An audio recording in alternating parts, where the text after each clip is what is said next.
नमस्कार। आज हम आपके लिए हिंदी साहित्य के अंतर्गत कर्ण काव्यधारा की विशेषताएं उदाहरण सहित लेकर आए हैं। तो देखो, हिंदी साहित्य के इतिहास को चार भागों में बांटा गया है। तो पहला है आदिकाल, भक्ति काल, रीतकाल और आधुनिक काल। फिर आपका दूसरा है भक्ति काल। भक्ति काल को दो भागों में बांटा गया है। पहला है सगुण काव्यधारा, दूसरा है निर्गुण काव्यधारा। यानी इनके सीरियल ऊपर नीचे भी कर सकते हो, चाहे सगुण पहले रख लो चाहे निर्गुण पहले रख लो। हालांकि इसमें मैंने पहले आपका रखा है सगुण। ठीक है। फिर सगुण काव्यधारा की दो विशेषता हैं। पहला एक है राम काव्यधारा का, और खा है आपका कर्ण काव्यधारा। तो हमने जो आपके आदिकाल, भक्ति काल, सगुण, राम काव्यधारा, इनकी विशेषताएं पहले ही से हमने अपलोड करके रखी हैं। उसकी लिंक आपको उसके डिस्क्रिप्शन बॉक्स में मिल जाएगी। अब हम आज आपके सामने लाए कर्ण काव्यधारा, वो भी उदाहरण के साथ। तो चलो फिर शुरू करते हैं। देखो, प्रश्न ऐसे पूछे जाते हैं कि कर्ण काव्यधारा की विशेषताएं या कर्ण भक्ति की विशेषताएं उदाहरण सहित लिखिए। अगर उदाहरण सहित पूछा जाए तो उदाहरण जरूर लिखिए, अगर नहीं पूछा जाए तो भी आप लिख सकते हो, आपके ऊपर डिपेंड करता है। तो अब इसका उत्तर हम कैसे लिखेंगे ये देखते हैं। तो उत्तर लिखेंगे कि कर्ण काव्यधारा अथवा कर्ण भक्ति की विशेषताएं उदाहरण सहित। देखो, चाहे कर्ण काव्यधारा लिख दो चाहे कर्ण भक्ति लिख दो, मैंने दोनों लिख दी ताकि छात्रों में, बच्चों में कन्फ्यूजन ना हो। तो कर्ण काव्यधारा के बारे में लिखना शुरू करेंगे। कर्ण कर्ण भक्ति, यानी यहाँ पर दो बार हो गया, एक बार है। कर्ण भक्ति आंदोलन का वह महत्वपूर्ण युग है जिसमें भगवान श्री कर्ण की भक्ति, उनकी लीलाओं और उनके आदर्शों का वर्णन किया गया। यह युग मुख्यतः 14वीं से 17वीं शताब्दी के बीच फैला और इसमें भक्ति को प्रेम, समर्पण और आनंद का प्रतीक माना गया। कर्ण भक्ति ने भारतीय समाज को भक्ति के माध्यम से एकजुट करने का कार्य किया और साहित्य, संगीत और कला में नव चेतना का संचार किया। फिर उसके बाद हम लिखेंगे, यानी कहने का मतलब ये है कि जो कर्ण भक्ति धारा के कवि हैं, उन्होंने क्या किया, श्री कर्ण को आधार बनाया और उसी के आधार पर उन्होंने प्रेम भक्ति का वर्णन किया। तो अब हम लिखेंगे कि कर्ण भक्ति काल में भगवान श्री कर्ण को मुख्य रूप से दो रूपों में पूजा गया है। ठीक, कौन कौन दो? पहला बाल कृष्ण, तो बाल लीलाओं जैसे माखन चोरी, गोपियों के साथ खेल और गोवर्धन धारण का वर्णन।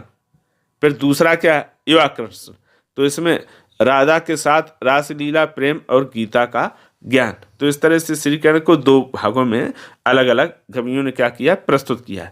तो अब हम शुरू करते हैं आगे।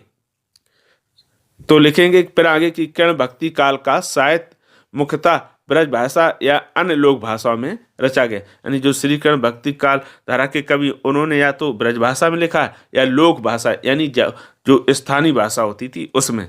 इसमें भक्त कवियों ने भगवान कर्ण के गुणों और लीलाओं का वर्णन करते हुए भक्ति को सरल और सुलभ बनाया है। सूरदास, मीराबाई, रसखान, विद्यापति और नंददास जैसे कवियों ने कर्ण भक्ति को लोकगीतों और काव्य के माध्यम से घर घर पहुंचाया। यानी जो चाहे सूरदास हो, चाहे मीराबाई, चाहे रसखान हो, चाहे विद्यापति, चाहे नंददास हो, चाहे चतुर्बुद्ध दास हो, चाहे सी स्वामी हो, इन सब लोगों ने अपनी भाषा, यानी इन सब ने तो ब्रज भाषा का प्रयोग करके जन जन यानी लोगों तक श्री कर्ण के भक्ति और गीतों को क्या कराया, पहुंचाया है। अब आगे फिर अब लिखेंगे हम इनकी विशेषताएं। देखो, पहले तो हमने श्री कर्ण के बारे में थोड़ी भूमिका समझ ली, फिर लिखेंगे कि कर्ण भक्ति काल की विशेषताएं उदाहरण सहित। तो पहला बिंदु है भगवान कर्ण का साकार रूप। तो लिखेंगे कि कर्ण भक्ति काल में भगवान कर्ण को साकार और गुणों से युक्त देवता माना गया। उनकी बाल लीलाओं से लेकर रास लीला और गीता के उपदेशों तक हर पहलू को भक्ति के माध्यम से प्रस्तुत किया गया। बाल कर्ण को भोलेपन और चंचलता का प्रतीक माना गया, जबकि युवा कर्ण प्रेम, आनंद और दार्शनिक गहराई के प्रतिनिधित्व करते हैं। यानी जब बचपन में थे तो कैसे थे, बिल्कुल भोलेपन और चंचल थे। जैसे ही बड़े हुए उन्होंने प्रेम किया, आनंद भी किया, लेकिन दार्शनिकता गीता के माध्यम से लोगों के सामने प्रस्तुत किया। इसीलिए उन्हें दार्शनिक गहराई का प्रतिनिधित्व भी कहा गया।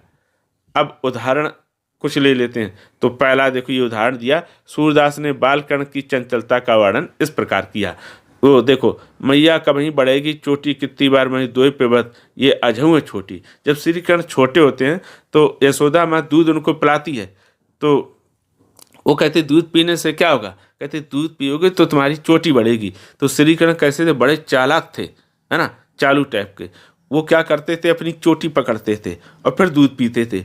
दूध पीते थे तो उन्होंने दूध जैसे ही खत्म हो जाता था, लेकिन वो अपनी माँ से कहते थे कि माँ दूध तो मैंने पी लिया, चोटी तो अब बहुत छोटी है, अब आगे। यानी इस तरह से उनकी चंचलता भोलेपन का चित्रण किया। फिर दूसरा, प्रेम और रासलीला का महत्व। कर्ण भक्त में भगवान कर्ण और राधा के प्रेम का वर्णन है। रासलीला में भगवान कर्ण और गोपियों के अनोखे प्रेम को चित्रित किया गया। यह प्रेम आत्मा और परमात्मा के मिलन का प्रतीक है। कहने का मतलब ये, श्री कृष्ण और राधा का जो प्रेम का चित्रण किया गया उसमें किसी प्रकार का ना तो स्वार्थ है ना ही विलासता, बल्कि उनका बिल्कुल निश्चल प्रेम है। ठीक, तो उदाहरण, रसखान ने कर्ण और गोपियों के प्रेम को इस प्रकार व्यक्त किया है। तो पूजत श्याम कौन तू गोरी, कहाँ रहत काकी बेटी, देखी नहीं कभू ब्रज खोरी।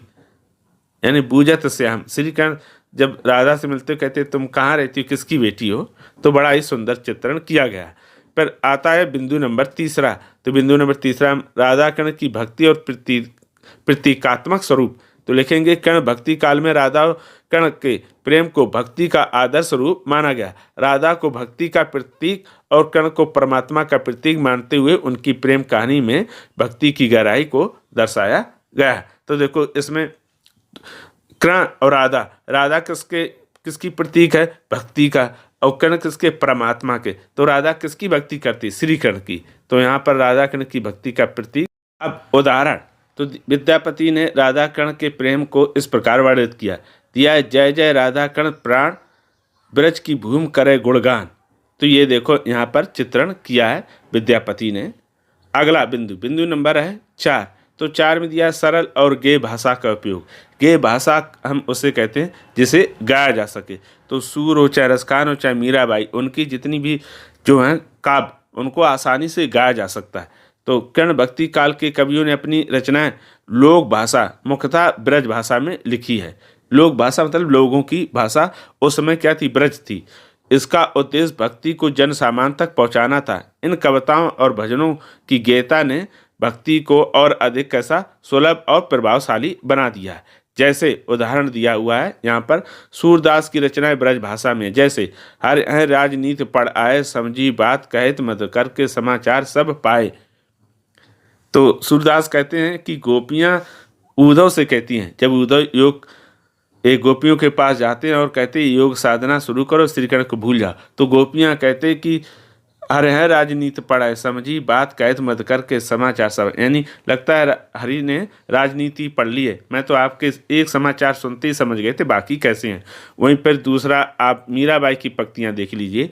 तो मीराबाई कहती है कि बसो मेरे नैनन में नंदलाल, मोहिनी मूरत सांवरी सूरत, नैनन बने विशाल। तो कितना सुंदर ढंग से इन्होंने रचनाएं लिखी है, एक काव्य लिखा है, इसे आसानी से कोई भी गा सकता है। अगला बिंदु नंबर 5, सामाजिक समानता का संदेश। कर्ण भक्ति काल में जाति, धर्म और सामाजिक भेदभाव को समाप्त करने का प्रयास किया गया।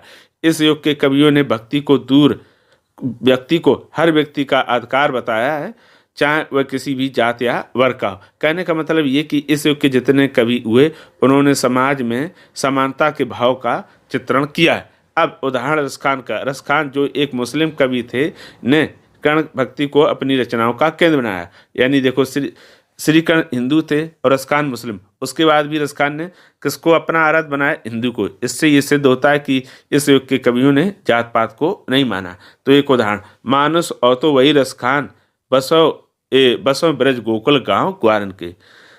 रसखान कहते अगर मेरा पुनर्जन्म होता है दोबारा, तो मैं तो मनुष्य के रूप में, तो कहते कहाँ बसूंगा, मैं उसी ब्रज गोकुल में बसूंगा, ग्वालों के बीच में, जहाँ श्री कृष्ण ग्वालों के बीच में खेला करते थे। अगला बिंदु नंबर 6, संगीत और नृत्य का महत्व।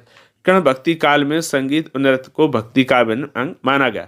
रासलीला और भजनों के माध्यम से भक्ति का अनुभव किया गया। सूरदास, मीराबाई आदि कवियों की रचनाएं गेय शैली में थीं, जिन्हें गाकर भक्ति को आत्मसात किया जा सकता है। यानी इस युग के कवियों ने क्या किया कि जो रचनाएं हैं उनकी कैसी हैं, बिल्कुल संगीतमय की तरह हैं, इसीलिए वो ऐसा लगता है जैसे गाते नाचते नजर आ रहे हैं। तो मीराबाई ने जैसे गाया, पायो जी मैं राम रतन धन पायो, तो ये एकदम एकदम भजन गीत की तरह ही लिखता है, जबकि उन्होंने श्री कृष्ण की भक्ति की है।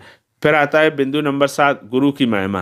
कर्ण भक्ति काल के में गुरु के भक्ति का मार्ग माना गया। गुरु को वह माध्यम माना गया जो भक्त को भगवान तक पहुंचाता है। यानी इस युग के भी कवियों ने गुरु को अनिवार्य माना कि बगैर गुरु के हम भक्ति नहीं कर सकते हैं। उदाहरण, सूरदास ने गुरु की महिमा इस प्रकार गाई है, कहते हैं, गुरु बिन ऐसी कौन करे, माला तिलक मनोहर बाना, ले सिर छत्र धरे।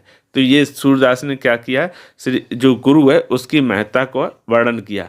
अगला बिंदु आता है बाल लीलाओं का वर्णन।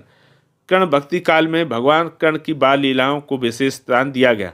उनकी माखन चोरी, क्रीड़ाएं, क्रीड़ा का मतलब खेल, माता यशोदा के साथ प्रसंगों को बड़े सुंदर ढंग से प्रस्तुत किया गया है।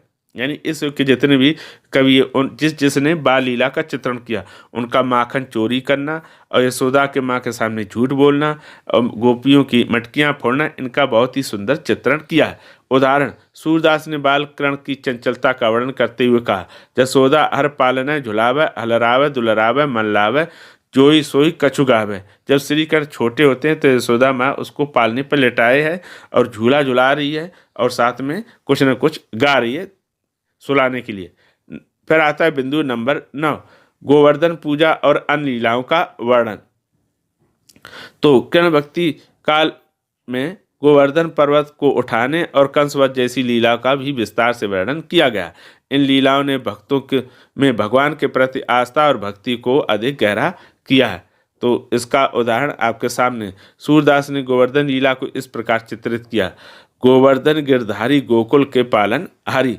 यानी गोवर्धन के गिरधारी, जब इंद्र भगवान ने नाराज होकर गोकुल वासियों के ऊपर भयंकर बारिश कर दी थी, तब श्री कृष्ण ने गोवर्धन पर्वत को अपनी उंगली पर उठा लिया था और पूरे ग्राम वासियों को रक्षा की थी, और जिससे उनका इंद्र का घमंड भी टूट गया था। फिर आता बिंदु नंबर 10, ईश्वर और आत्मा का संबंध। कर्ण भक्ति काल में ईश्वर और आत्मा के बीच संबंध को प्रेम और भक्ति के माध्यम से दर्शाया गया। आत्मा को गोपी और ईश्वर को कर्ण मानते हुए उनके मिलन को भक्ति का सर्वोच्च माना गया। तो उदाहरण के माध्यम से आपके सामने प्रस्तुत कर रहे। तो दिया कि रसखान ने कहा, प्रेम हर को रूप है, त्यों हर प्रेम स्वरूप, एक होई है यूं लसय ज्यों सूरज और धूप। पर उसमें नीचे लिखेंगे कि रसखान प्रेमी भक्ति कवि थे। प्रेम एवं परमात्मा में कोई अंतर नहीं होता है, जैसे सूर्य एवं धूप एक ही हैं। फिर बिंदु नंबर आता है आपका 11। तो 11वें में दिया कि गीता और दार्शनिक चिंतन। तो इसमें लिखेंगे कि कर्ण भक्ति काल में गीता के उपदेशों और उनके दार्शनिक पक्ष को भी प्रस्तुत किया गया। गीता में वर्णित निष्काम कर्म, भक्ति और ज्ञान के सिद्धांतों को कवियों ने अपनी रचनाओं में स्थान दिया है। यानी जो भक्ति काल के कवि, उन्होंने गीता के दार्शनिक चिंतन का भी चित्रण किया है श्री कृष्ण द्वारा, जो गीता कही गई थी। गीता का यह संदेश कर्ण भक्ति काल के दर्शन में दिखाई देता है। कौन? कर्मणे वादे कारस्ते माँ फलेषु कदाचन। फिर आता है बिंदु नंबर 12, लोक जीवन की उपेक्षा। हाँ, ये महत्वपूर्ण है। कर्ण भक्ति कवियों की रचनाओं में लोक जीवन का वर्णन ना के बराबर हुआ। उनका मन कर्ण लीला के दान, मान, रास एवं चीरहरण लीलाओं में ज्यादा रमा हुआ। आचार्य राम शुक्ल ने इस काव्य के साधना व्यवस्था और सिद्धावस्था के अंतर्गत माना है। उन्होंने कहा कि इस युग के कवियों ने ज्यादातर उनकी साधना की है और सिद्धा अवस्था का वर्णन किया है। हालांकि ये वर्णन ऐसा कमी है। 13 प्रमुख कवि और उनकी रचनाएं। तो इस युग के प्रमुख कवि कौन कौन है? कर्ण भक्ति काल के प्रमुख कवि ने भक्ति साहित्य को समृद्ध किया है। तो हम यहाँ सिर्फ प्रमुख ही कवि लाए, सारे कवियों का चित्रण नहीं किया, जो मेन है।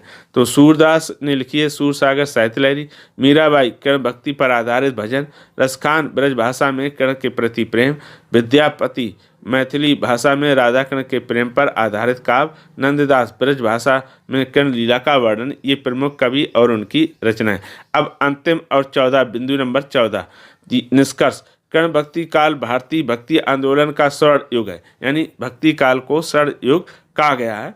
इसमें भगवान श्री कृष्ण की बाल लीलाओं, रासलीला और गीता के उपदेशों के माध्यम से भक्ति, प्रेम और जीवन के आदर्शों को प्रस्तुत किया गया। सूरदास, मीराबाई, रसखान और विद्यापति जैसे कवियों ने भक्ति और साहित्य को नई ऊंचाइयां तक पहुंचाया। कर्ण भक्ति ने न केवल साहित्य और संगीत को समृद्ध किया, बल्कि समाज में समानता, प्रेम और आध्यात्मिकता का संदेश भी दिया है। तो ये इस तरह से ये हो गया आपका कृष्ण काव्यधारा या कर्ण भक्ति काव्यधारा की विशेषता है। हालांकि इसमें बहुत सारी ऐसी विशेषताएं जो छूट गई हैं। अब हम पूरी लिखेंगे विस्तार से, तो बहुत बड़ा वीडियो हो जाता है, इसीलिए मैंने मेन कुछ ऐसी थी विशेषताएं जो आपके सामने उदाहरण के साथ प्रस्तुत की हैं। आदिकाल, भक्ति काल और सगुण काव्यधारा, राम काव्यधारा, उनकी भी विशेषताओं की लिंक आपको उसको इसके डिस्क्रिप्शन बॉक्स में मिल जाएगी। आप जाइए और वहाँ पर सरल भाषा में सीखिए और समझिए। अगर किसी प्रकार का कोई डाउट रहे तो कमेंट करके हमें अवश्य बताइएगा। तो फिर आज के लिए इतना ही। अब हम फिर मिलेंगे किसी नए विषय के साथ, तब तक के लिए धन्यवाद।